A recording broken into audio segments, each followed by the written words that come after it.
Hi, we are the 3D Viewer team from the AMOS class in summer term 2021. So the class is about agile methods and open source software at FAU. So the motivation of our 3D Viewer goes back to 2016 when the computer science department of a university had its 50th anniversary and an exhibition was organized in a museum in Nuremberg. In order to preserve this exhibition for the future, spheric panorama images have been recorded along with some metadata, especially like location data and depth data. So our goal was to create a viewer which allows to walk through this exhibition on the web. Well, of course, there are commercial products available for doing this, but they were just too expensive in terms of license costs. So what does it take to build a 3D viewer? Well, as this product is designed to be used more by consumers than by developers, it was very important to create a nice user interface. Therefore, we allow the user to rotate the panorama, to walk through the room, to zoom in and zoom out, and to change the floor. Although the dataset from the computer science exhibition was recorded all on one floor, we still wanted to provide the ability to change the floor in order to have a generic viewer, which has also support for multi-floor buildings. Apart from that, we also have some advanced functionality, like showing a map such that the user can get a better impression of where he's standing in the room. We load thumbnail images first, such that the loading time is reduced when the user changes the panorama.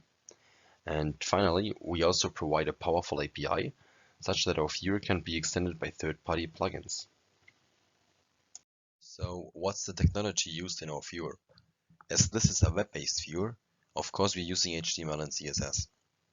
On top of that, we use JavaScript for most parts of it, especially for the 3D library called 3GS, which builds on WebGL, and for the library jQuery, which is used for context menus. Now, let me give you a short demo.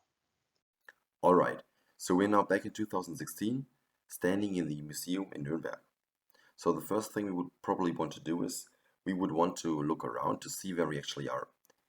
Therefore, we can use our mouse to just drag the view around. Okay, apparently we're in the entrance hall. Maybe we want to magnify parts of it. Therefore, we can use the mouse wheel to zoom in and to zoom out again. For moving, we can click on the floor and do a double click on the floor, which directly brings us there. Note that positions where panorama images are available are marked with an X on the floor.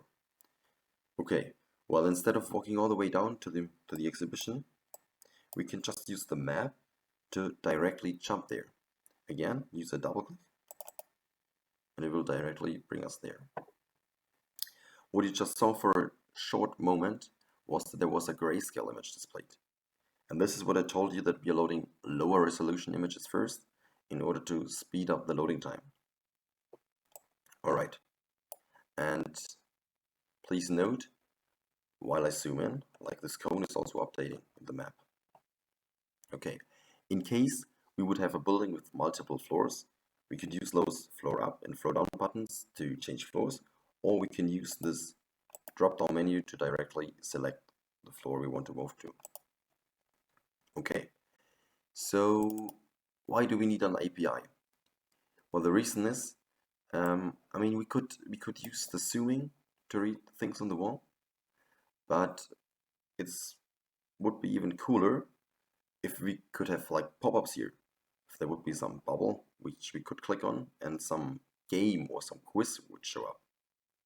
And this is why we have this API which allows to do this. Alright, thank you very much for your attention.